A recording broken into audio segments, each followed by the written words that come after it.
NCP supremo Sharad Pawar के आवास पर ST कर्मचारियों के हमले के बाद से राज्य में माहौल गर्मा गया है। शरद पवार रविवार को अमरावती आ रहे हैं। उनके दौरे के दौरान राष्ट्रवादी कांग्रेस ने पूरी तैयारी कर ली है। इस दौरान पवार विभिन्न कार्यक्रम में शामिल होंगे। इसके लिए पुलिस का तगड़ा बंदोबस्त रहने वाला है। पुलिस आयुक्त ने आयोजन स्थल का निरीक्षण किया और व्यवस्थाओं का जायजा लिया। राष्ट्रवादी कांग्रेस के संस्थापक और अध्यक्ष शरद पवार रविवार को अमरावती के एक दिवसीय दौरे पर रहेंगे। अपने इस दौरे के दौरान वो अमरावती के संत ज्ञानेश्वर सांस्कृतिक भवन में विभागीय संवाद बैठक करेंगे। इस दौरान पार्टी के वरिष्ठ नेता प्रफुल्ल पटेल, जल संपदा मंत्री व राष्ट्रवादी कांग्रेस के प्रदेशाध्यक्ष जयंत पाटिल कार्यकर्ताओं का मार्गदर्शन करेंगे। इसके साथ ही शिवाजी शिक्षण संस्था के अध्यक्ष हर्षवर्धन देशमुख के घर भी जाने वाले हैं। श्री शिवाजी शिक्षण संस्था में डॉक्टर भाऊ साहेब पंजाबराव देशमुख स्मृति मेडिकल कॉलेज में छत्रपति शिवाजी महाराज की प्रतिमा का अनावरण करेंगे। साथ ही ऑडिटोरियम का भी उद्घाटन करेंगे। पार्टी के अन्य वरिष्ठ नेताओं से मुलाकात करने के बाद वो वापस लौट जाएंगे। शरद पवार के अमरावती में आगमन के मद्देनजर विभिन्न स्थानों पर स्वागत पोस्टर, बैनर लगाए गए। उनकी सुरक्षा व्यवस्था की तैयारी का पुलिस आयुक्त आरती सिंह ने जायजा लिया। राज्य की महिला व बाल विकास मंत्री यशोमती ठाकुर ने कहा कि राजनीति के लिए राजनीति करना ये हमारे स्वभाव में नहीं है। हमारी राजनीति सिर्फ सामाजिकरण और जनसेवा के लिए है। जिले की पालक मंत्री यशोमती ठाकुर के पिता और जन नेता भैया साहेब ठाकुर के जन्मदिन के अवसर पर रामचंद्र युवा कल्याण संस्था द्वारा कार्यक्रम का आयोजन मोजरी में श्री राव साहेब ठाकुर विद्या निकेतन के परिसर में किया गया था। इस कार्यक्रम में एडवोकेट यशोमती ठाकुर ने 1400 दिव्यांगों को कृत्रिम अंग, आवश्यक उपकरण जैसे तिपहिया साइकिल, व्हीलचेयर, बैसाखी, smartphone, smart cane, MR kit, braille kit, city chair, auto bike, Jaipur foot, calipers आदि वितरित किए। इस दौरान यशोमती ठाकुर ने कहा कि गुरुकुंज मोजरी राष्ट्र संत तुकडोजी महाराज की कर्मभूमि है। भैया साहेब ठाकुर ने भी जन सेवा का मंत्र दिया, इसलिए हम हमेशा राजनीति से परे लोगों के हितों का सामाजिकरण करने में सबसे आगे हैं। मुझे गर्व है कि रामचंद्र युवा कल्याण संस्था ने अपने सामाजिक कार्यों के माध्यम से अपना कार्य जारी रखा है। समारोह में बड़ी संख्या में रामचंद्र यूथ वेलफेयर सोसाइटी के पदाधिकारी और अमरावती जिले के वरिष्ठ नागरिक शामिल हुए। आज मोजरीला रामचंद्र युवा कल्याण संस्थेच्या आवारामध्ये आज जवळपास 1400 लोकांना साहित्य वाटप झालं। काहींना व्हीलचेअर मिळाल्या, काहींना मोटरच्या चेअर मिळाल्या, काहींना हिअरिंग एड्स मिळाले। असे वेगळे साधनांनी या ठिकाणी आपण जेवढं जमतं तेवढं जवळपास 2-1 कोटीचं हे सगळं साहित्य झालं असेल। आज समाज कल्याण विभागाची देखील आपल्याला भरपूर मदत झालेली आहे। रामचंद्र युवा कल्याण संस्थेने त्याच्यामध्ये भरपूर सारे जे काही मदतीचे आहे हात तो टाकलेला आहे। आज आपण सर्व जनसामान्यांना हे उपलब्ध करून देऊ शकतो आहे। खरं राजकारणासाठी राजकारण करणं हे आमच्या मुळातच कोणाच्या स्वभावात नाही। समाजकारणासाठीच राजकारण आणि जनसेवेसाठीच राजकारण आणि त्या अनुषंगानं आज भैयासाहेब ठाकूर हे आमचे वडील, त्यांच्या जयंतीच्या निमित्तानं आम्ही हा कार्यक्रम घेतलेला होता आणि आज त्याचं वितरित होतं। मुंबई में एनसीपी अध्यक्ष शरद पवार के घर पर एसटी कार्यकर्ताओं के हमले के बाद से राज्य भर में एसटी कर्मचारी उग्र प्रदर्शन कर रहे हैं। शनिवार को अमरावती शहर एनसीपी ने शहर के इरविन चौक पर मौन आंदोलन किया। इस दौरान पर एनसीपी महासचिव संजय खोड़के समेत सैकड़ों कार्यकर्ता मौजूद थे।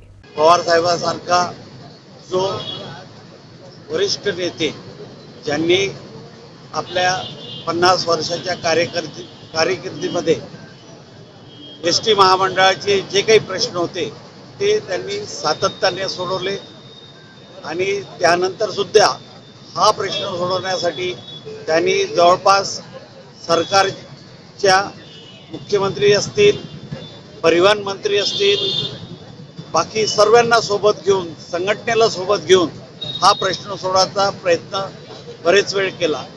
परंतु हे जे आंदोलन आहे, जे एक विध्वंसक शक्ती या राज्यामध्ये निर्माण होऊ पाहत आहे, त्या सदावर्तींनी हे पूर्ण आंदोलन आपल्या ताब्यात घेतलं। अवाजवी त्या लोकांना आशा दाखवल्या। शेवटी कर्मचारी जो असतो तो आशेवर जातो आणि त्या आशेवर त्यांनी हा जो संप आहे तो मोडू दिला नाही। आणि त्याच्यातून आपला स्वतःचा आर्थिक लाभ सुद्धा करून घेतला. आणि ज्यावेळेस हायकोर्टाने त्या संदर्भात निर्णय दिला, राज्य शासनाची भूमिका हायकोर्टाने मान्य केली, त्यानंतर मग हा विध्वंसक प्रकार त्यांनी घडवून आणला. त्यांनी घडवला किंवा त्याच्या मागं जे कोणी असतील त्या सर्वांचा निषेध करण्यासाठी आज आम्ही इथे जमलेलो आहे. बीजेपी एसटी कर्मचारियों के नाम पर अपनी राजनीतिक रोटी सेकने का काम कर रही है, यह आरोप लगाया है कैबिनेट मंत्री यशोमती ठाकुर ने। उन्होंने कहा कि शरद पवार जैसे उच्च पदस्थ हिमालयी नेता के घर पर पत्थर फेंकना उचित नहीं है। भाजपवाले एसटी कर्मचाऱ्यांच्या माध्यमातून स्वतःची राजकीय पोळी शेकायचं ते काम करतायत। या ठिकाणी आपल्याला दिसलं की ते जे हल्ला केला तो सुनियोजित होता आणि नक्कीच ह्याच्या मागे ही भाजपची मंडळी आहे। ज्या प्रकारचे रिॲक्शन्स राष्ट्रपती राजवट आणि ज्या काही गोष्टी बोलल्या जात आहेत त्या सगळ्या फक्त सत्तेत येण्यासाठी केल्या जात आहे। जे एस टी कर्मचाऱ्यांच्या ज्या समस्या आहे त्या समस्यांच्या प्रती, त्या प्रश्नांच्या प्रती महाविकास आघाडीची सहानुभूती नक्कीच आहे। पण महाराष्ट्र काय होतंय हे दिसतंय आणि बघतोय। महाराष्ट्र या अशा हल्लेखोरांना आणि अशा प्रकारचं घाणेरडं राजकारण करणाऱ्यांना कधीच माफ करणार नाही। एनसीपी अध्यक्ष शरद पवार रविवार को अमरावती आ रहे हैं। इस दौरे के दौरान शरद पवार कई कार्यक्रमों में शामिल होंगे। स्वाभिमानी पक्ष से निकाले गए मोर्शी वरुण विधायक देवेंद्र भुयार के राष्ट्रवादी कांग्रेस में शामिल होने की संभावना है। हमारे संवाददाता अरुण जोशी ने इस मुद्दे पर विधायक देवेंद्र भुयार से चर्चा की। राष्ट्रवादी काँग्रेसचे अध्यक्ष शरद पवार उद्या अमरावती जिल्ह्याच्या दौऱ्यावर आहेत आणि या दौऱ्यानिमित्त मोर्शी वरुड मतदारसंघाचे जे आमदार आहेत देवेंद्र भुयार हे उद्या राष्ट्रवादीत प्रवेश करण्याची शक्यता वर्तवण्यात येत आहे। याच विषयावर बोलण्याकरता आपल्यासोबत सध्या आमदार देवेंद्र भुयार आहेत। भाऊ, काय सांगाल, उद्या शरद पवार अमरावती जिल्ह्याच्या दौऱ्यावर आहेत आणि तुमची राष्ट्रवादीमध्ये प्रवेश करण्याची शक्यता आहे, काय सांगाल? मुळात आदरणीय पवार साहेबांचा दौरा लावण्यासाठी मी स्वतः साहेबांकडे, आदरणीय हर्षवर्धन देशमुख साहेब संस्थेचे अध्यक्ष सचिव आम्ही सगळे लोक गेलो होतो। पंजाबराव देशमुख हॉस्पिटलमध्ये जो हॉल बनला आता त्या हॉलचं उद्घाटन त्यांना करायचं आहे, त्यासाठी पवार साहेब येणार आहे। आणि काही पंजाबराव देशमुख हॉस्पिटलचे आणि शिवाजी संस्थेचे काही इश्यू आहे त्या संदर्भात साहेब येणार आहे उद्या। आणि मग मी स्वतः पवार साहेबांची उद्या पंजाबराव हॉस्पिटल असेल किंवा त्या जिथं त्यांचा मेळावा त्या हॉलमध्ये जाऊन त्यांची भेट घेणार मी आहोत। पण प्रवेश करण्याचा कुठलाही आज आम्ही मनोदय आमचा झालेला नाही, कारण मी संघटनेत विदर्भाचा अध्यक्ष म्हणून मी काम केलं। विदर्भातले सगळे कार्यकर्ते जे माझ्यावर आस लावून बसलेले सगळे त्यांच्याशी मी चर्चा करणार आहोत। परत ज्या संघटनेचे जे पूर्वीपासूनचे कार्यकर्ते ज्यांनी माझ्यासाठी कायम आंदोलनं मोर्चे सातत्यानं ते लढत होते शेतकऱ्याच्या प्रश्नावर, त्या सगळ्या लोकांना कार्यकर्त्यांना मी विश्वासात घेणार आहोत। आणि त्यानंतर मतदारसंघातले जे हितचिंतक लोक आहे या सगळ्यांना विश्वासात घेऊन कुठल्या राजकीय दिशा आपण ठरवली पाहिजे, कारण उद्या दशा पण आपली होऊ नये, वाईट दशा होऊ नये, म्हणून दिशा योग्य आपली असली पाहिजे। त्या दिशेनं मी सगळ्या लोकांशी, मतदारसंघातल्या लोकांशी काही वेळ काढून मी प्रत्यक्ष एक मतदारसंघात परत एक संवाद दौरा लावणार आणि त्या माध्यमातून चर्चा करून जे फायनल आमचं ठरलं त्यानुसार मी निर्णय घेऊ। मी तुर्तास महाविकास आघाडीसोबत आहे, मी कुठल्याही पक्षात जाण्याचा निर्णय घेतलेला नाही। दुसरा एक प्रश्न, काल शरद पवार यांच्या घरावर एस टी कर्मचाऱ्यांनी मोठ्या प्रमाणात हल्ला केला आणि त्या हल्ल्यानंतर डॉक्टर बोंडे यांनी प्रतिक्रिया दिली की शरद पवार यांचे दिवस भरलेले आहे, काय सांगाल तुम्ही? मुळात काय झालं, डॉक्टर बोंडे साहेबांवर न बोललेलं बरं, की तुम्ही आता सांगायला लागले की त्यांनी अशी टीका केली। हे टीका मला असं वाटते दुपारनंतरच त्यांनी केली असेल, का ते दिवसानं जरा चांगले राहते आणि मग 3-3:30 नंतर त्यांची तब्येत पण बघते आणि हातपाय हालायला लागते आणि ते घरी कधीच टीका करत नाही, ते बाहेरच मग कुठंतरी हे जास्त चढली झाली का त्यानंतरच ते टीका करते। आणि फार दुर्दैवी आहे, MD मेडिसिन माणूस आहे, MD मेडिसिन असणाऱ्या माणसानं आरोग्याच्याबद्दल लोकांशी चर्चा केली पाहिजे, त्याच्यावर संवाद घडून आणला पाहिजे, लोकांची तपासणी केली पाहिजे, OPD काढली पाहिजे। त्यांचं जे 3 नंतरचं जे प्रमाण वाढते आणि जास्त प्रमाण वाढते त्याच्यामुळे हे सगळे टीका ते त्यांच्याकडून केल्या जाते, म्हणजे ते स्वतःहून करण्याची त्यांची इच्छा राहत नाही, परंतु अंदरून तो मग एक वेगळा त्यांचा आवाज येते आणि त्यानंतर ते बोलायला लागते, बाकी त्यांचा काही तो दोष नाही आहे। नक्कीच हे होते देवेंद्र भुयार, ज्यांनी आपल्याला सांगितलं की उद्याच्या प्रवेशाबाबत जरी निश्चित नसलं तरी मात्र मी महाविकास आघाडीसोबत कायम राहणार आहे। Arun Joshi, USN news, Amravati. संत गाडगे बाबा अमरावती विश्वविद्यालय की ओर से डॉक्टर बाबा साहिब आम्बेडकर जयंती के अवसर पर पूरे सप्ताह विभिन्न कार्यक्रमों के साथ मनाए जाने का निर्णय लिया गया है। इस पहल के तहत पहले दिन विश्वविद्यालय के पुस्तकालय में छात्रों के लिए 18 घंटे की पढ़ाई को लागू किया गया है। आज स्पर्धेचं युग आहे। या स्पर्धेच्या युगामध्ये जर विद्यार्थ्यांना आपलं उद्दिष्ट साध्य करायचं असेल, आज विद्यार्थ्यांचं उद्दिष्ट सर्वात मोठं आहे रोजगार प्राप्त करणे, बेरोजगारीवर मात करणे आणि मग बेरोजगारीवर मात करायची असेल तर स्पर्धा परीक्षेशिवाय दुसरा पर्याय नाही। आणि म्हणून स्पर्धा परीक्षेकरिता अहोरात्र प्रयत्न केल्याशिवाय त्यांना आपली नोकरी किंवा आपलं जे उद्दिष्ट असेल ते साध्य करता येणार। या अनुषंगाने विचार करून विद्यार्थ्यांमध्ये जर 18 तास अभ्यासक्रमाची वृत्ती जर निर्माण झाली आणि डॉक्टर बाबासाहेब आंबेडकरचा आदर्श त्यांनी डोळ्यासमोर ठेवला, सतत 18 तास दैनंदिन त्यांनी जर अभ्यास केला, त्यांचं उद्दिष्ट साध्य करण्यासाठी त्यांना फारसं काळ लागणार नाही, यश त्यांच्या पायाशी लोळून घेतल्याशिवाय राहणार नाही। हा विचार जेव्हा संत गाडगेबाबा अमरावती विद्यापीठाचे सन्माननीय कुलगुरू डॉक्टर मालखेडे साहेबांसमोर विशद केला आणि तेव्हा त्यांनी या विषयाला भरपूर पाठिंबा देऊन त्याचा प्रतिसाद दिला।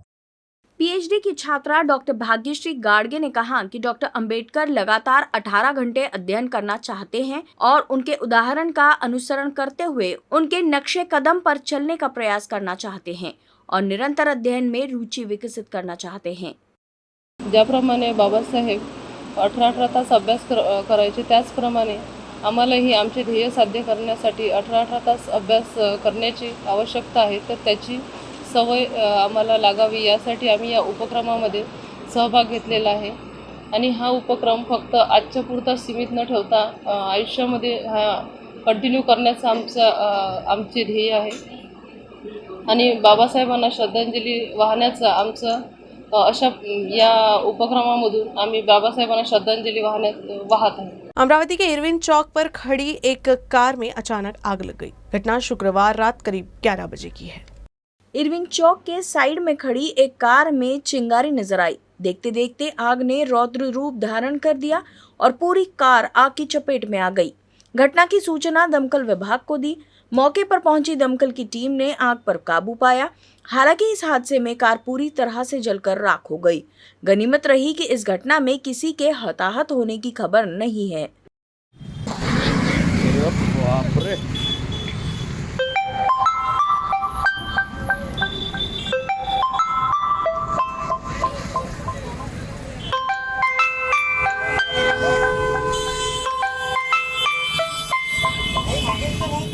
पिछले मानसून में अच्छी बारिश होने के बाद इस बार बुल्ढाना जिले में 1,49,000 हेक्टेयर क्षेत्र में ग्रीष्मकालीन फसल उगाई गई है। सर्वाधिक मूंग, मक्का और सोयाबीन की खेती की गई है। खास बात यह है कि नियोजित क्षेत्र की तुलना में कई गुना अधिक क्षेत्र में खेती की गई है।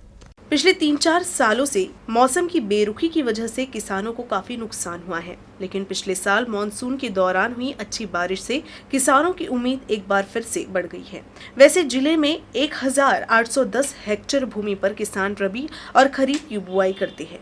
खरीफ की तुलना में रबी की फसल थोड़ी कम होती है, लेकिन इस बार संतोषजनक वर्षा के कारण कुओं का जलस्तर बढ़ा है और बांधों का जलस्तर भी बढ़ा है। जिले में सिंचाई की सुविधा में वृद्धि हुई है, जिससे किसानों ने गर्मी में उगाए जाने वाली फसलों की बुआई की है।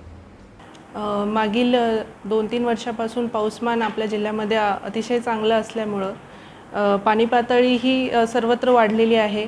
त्यामुळे रब्बी हंगाम आणि उन्हाळी हंगामाचं जे सरासरी क्षेत्र होतं त्याच्या अगेन्स्ट आपलं जे पेरणी क्षेत्र आहे ते बऱ्यापैकी वाढलेलं आहे। उन्हाळी हंगामामध्ये सरासरी आपली 1810 हेक्टर आहे। त्याच्या अनुषंगाने आज रोजी पेरणी ही 17,510 हेक्टरवर झालेली आहे। यामध्ये प्रामुख्याने उन्हाळी भुईमुग जे क्षेत्र आहे, त्याच पद्धतीने उन्हाळी सोयाबीनकडे पण शेतकऱ्यांचा कल हा वाढतो आहे। रब्बी हंगामात देखील गहू, बागायत, हरभरा आणि कांदा या क्षेत्रामध्ये देखील अतिशय चांगल्या पद्धतीने वाढ ही झालेली आहे। किसान अपने आर्थिक उत्थान के लिए सदैव प्रयत्नशील रहता है और प्रकृति के सहयोग से अपने खेत में फसल बोने के लिए नए नए प्रयोग भी कर रहा है। अगर मौसम किसानों के अनुकूल रहा तो निश्चित ही इस बार अच्छी पैदावार होगी। बुल्ढाना से फहीम देशमुख की रिपोर्ट। न्यूज रूम से बस इतना ही। खबरों का सिलसिला यूं ही चलता रहेगा। आप देखते रहिएगा UCN न्यूज अमरावती।